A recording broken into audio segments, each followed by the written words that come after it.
This is VOA News. I'm Tommy McNeil. The U.S. House Intelligence Committee heard testimony from Mark Sandy, an Office of Management and Budget official, in the impeachment inquiry into U.S. President Donald Trump on Saturday.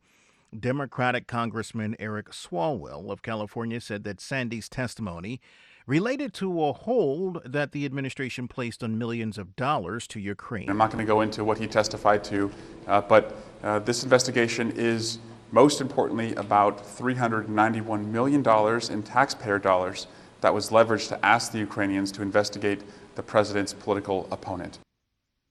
Republican Mark Meadows of North Carolina said that Sandy did not help the Democrats' case. That the assumptions that Democrats have made, and certainly the allegations that they have made, have not been supported by the witnesses' testimony here today. The committee later released transcripts of testimony from two additional White House aides, former National Security Council official Tim Morrison and Jennifer Williams, an aide to Vice President Mike Pence. Both were on a July 25th call between Mr. Trump and Ukraine's president. Morrison largely confirmed previous testimony given by other witnesses and Williams said that Trump's insistence that Ukraine carry out politically sensitive investigations struck her as unusual and inappropriate.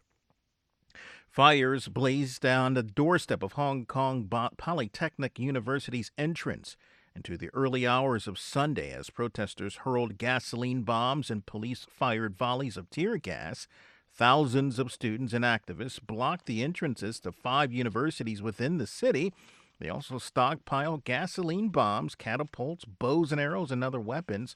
Hours earlier, squads of Chinese army soldiers helped to clear debris that blocked some key roads in the city. This is VOA News. Scuffles between Paris police and activists have marred the anniversary of the birth of the Yellow Vest movement against government policy seen as favoring the rich. We get more from VOA's Lisa Bryant.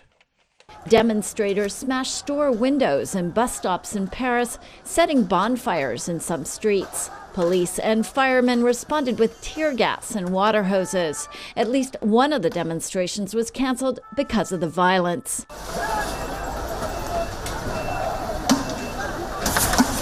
Paris has been mostly calm in recent weeks, but not Saturday. Some yellow vests and young thugs known as Black Blocs were back on the streets as the protest movement for greater economic justice marks its first year. Lisa Bryant for VOA News, Paris. Drivers and protesters blocked traffic in Tehran Saturday after President Hassan Rouhani's government imposed gasoline rationing and price hikes of at least 50%, Edward Uranian reports for VOA. Dozens of protesters in the capital of Iran's Azerbaijan province, Tabriz, clashed with government security forces Saturday, pelting them with stones on a major highway through the city. Amateur video showed traffic stopped as police charged protesters in an attempt to chase them off the roadway. Protesters also blocked traffic using cars and buses in the capital Tehran amid an unseasonal snowstorm.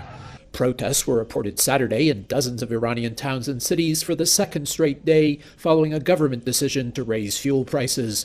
A number of people reportedly were killed or wounded, but reports were conflicting over the exact casualty count.